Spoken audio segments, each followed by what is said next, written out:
یار چې په مخ د زلفو تار پرېږدي یار چې په مخ د زلفو تار پرېږدي یاو نو مازغه دي خود به کار پرېږدي خدای خو دې تا دې لیوني لور کی خدای خو دې تا دې لیوني لور کی چې لیونی د ګوتو شمار پرېږدي خوښه یې خپله د هر څه چې کوي خوښه یې خپله د هر څه چې کوي خو ما په زل دې په قلار پرېږدي السلام علیکم ګرانو کتونکو سلامونه او نیکې هیلې ومنئ پروګرام پیرزونې سره زه یم ستاسو کوربه محمد شاه خان دلکش څنګه چې تاسو ته پته د پروګرام پیرزونه کې مونږ ګرځو شاعرانو پسې ادیبانو پسې هغوی سره مرکې ریکارډ کوو هغوی سره د هغوی په ژوند خبرې کوو او د هغوی نه خوندور شعرونه هم اورو په دغې لړ کې نن راغلي یو شالم ته او ځوان شاعر زلمی شاعر هم ځان سره میلمه کړی دی اسدالله رومان دوی سره به د دوی په ژوند خبرې کوو خوندور شعرونه به هم اورو ټولو نه مخکې پروګرام پیرزونه کې اسدالله رومان ته سلامونه او احترامات وړاندې کوم السلام علیکم وعلیکم السلام ډېره زیاته مننه چې په داسې حالاتو کې دومره مصروفه وخت کې مو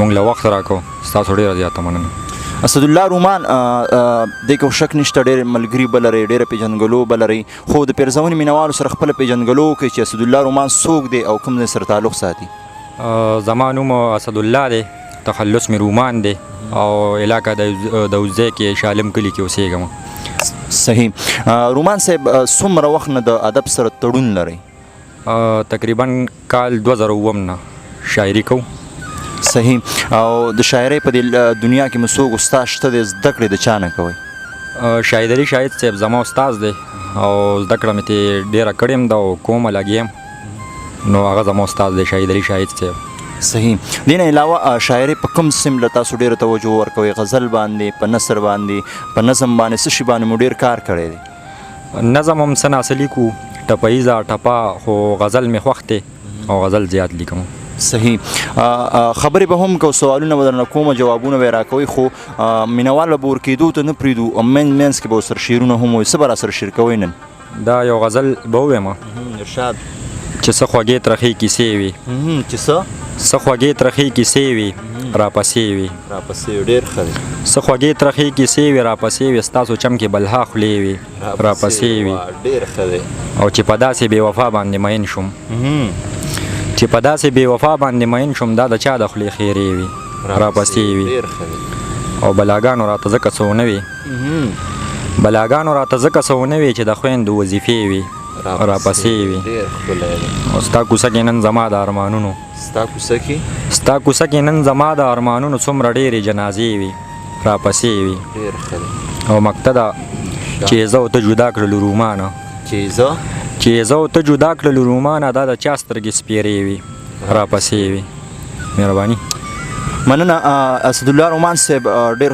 خوندور غزل را سره تاسو شریکو خوندونه مو ترې واخیستل او دا راته ووایي چې کتاب په اړه مو سوچ شته دی فکر مو شته کتاب به چاپ کوئ یا هم چاپ کړی دی او که نه یاره کتاب خو مې چاپ نشته او انشاءالله خیال مې شته چې چاپ کړمه ملګري غواړم چې کتاب چاپ کوي که نه نو خیال مې ورته شته صحیح الله دې وکړي چې ستاسو کتاب ډېر زر مارکیټ ته راشي او ملګري دې خوندونه واخلي دې نه علاوه اسدالله صاحب دا راته ووایي چې کومو سندرغاړو غزل ویلی دی په کومو سندرغاړو مو غزل ویلی دی او که نه یاره سندرغاړو خو نه دی ویلی داسې غزل چا نه دی ویلی تر اوسه پورې لا صحیح که تاسو غواړئ ستاسو په زړه کې داسې یو ارمان چې دا سندرغاړی زما غزل وایي نو هغه به څوک وي یاره دغسې څه خواهش زما څه خیال هم نشته او څه خواهش مې مازیره وخت نشته صحیح کومو غونډو سره تعلق ساتئ ادبي غونډو سره تګ راتګ کوئ او که نه د دغه کې په جګې روډ باندې یو مشاعره ده ستوري هغې سره تعلق ساتو زو رازو والا او رهبر ادبي ټولنه ده شګې بالا پښتو ادبي ټولنه ده نو دوی سره تړلي او زو رازو کې ناستې پاستې کوو زده کړې هم کوو ملګرو سره خپل خیالات یې مونږ سره شریکوي مونږ یې سره شریکوو نو بس دغه 2-3 غونډې دي صحیح نظم مو لیکلی دی نظم تاسو د نظم وختي ذکر وکړو نظم مې څه ناڅه داسې 2-3 نظمونه مې لیکلي دي خو غزل زیات لیکم صحیح غزل به راسره شریکوئ غزل دا زوړ غزل دی او د شاهد علي شاهد صاحب د غزل په ځمکه لیکلی شوی دی دا درته چا ویل چې دا د مسلمان کار دی دا درته چا ویل چې دا د مسلمان کار دی د 2 کسانو جنګول خو د شیطان کار دی ډېر ښه دی خو پهلوان دا نه دی چې دی د بل راوپرځوي. پهلوان دا نه دی چې دی د بل راوپرځوي، خپله غوسه کابو کول د پهلوان کار دی. او خلکو له مینه ورکوم بدل کې هیڅ نه غواړم. خلکو له مینه ورکوم بدل کې هیڅ نه غواړم. هڅې تپوس کوم چې دا سم دی او که وران کار دی. او د نفرتونو په بازار کې مې دکان د مینې د نفرتونو په بازار کې مې دکان د مینې اوس لږ ښه شوی دی له خیره اوس روان کار دی. او دا تپوس مه کوه چې چېرته ځې او څه به کوې. دا تپوس مه کوه چې چېرته ځې او څه به کوې. ځمه ورځمه په حجره کې لږ د خان کار دی. څه نوې نه ده که په زړه یې نن داغونه راکړو. څه نوې نه ده که په زړه یې نن داغونه راکړو. ستم او ظلم کول دا خو د جانان کار دی. او رومان له چل ورځي رومان په دې ډېر ښه پوهېږي. رومان له چل ورځي رومان په دې ډېر ښه پوهېږي. ګنې والله په زړونو راج کول ډېر ګران کار دی. وا ډېر ښکلی دی. رومان صاحب بل غزل را سره هم شریک کوي، بیا به درنه اجازت غواړو. دا یو غزل دی چې د غم وریځې مې د زړه په اسمان ځي او راځي. د غم وریځې مې د زړه په اسمان ځي او راځي. ځکه مې سترګو نه باران په ګریوان ځي او راځي.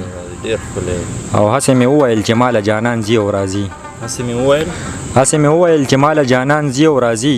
اوس مې په مرګ پسې بلا رقیبان ځي او راځي. او اوس هم تا غواړم هغه شان یم ښه شوی نه یم. اوس هم تا غواړم هغه شان یم ښه شوی نه یم. په ما له اوس هم ستا د مینې پیریان ځي او راځي. او خوشحالۍ ټولې ترېنه وړي، خوشحالۍ ټولې ترېنه یوسي تش غمونه پرېږدي. خوشحالۍ ټولې ترېنه یوسي تش غمونه پرېږدي. د زړګي کور ته مې مدام یو انسان ځي او راځي.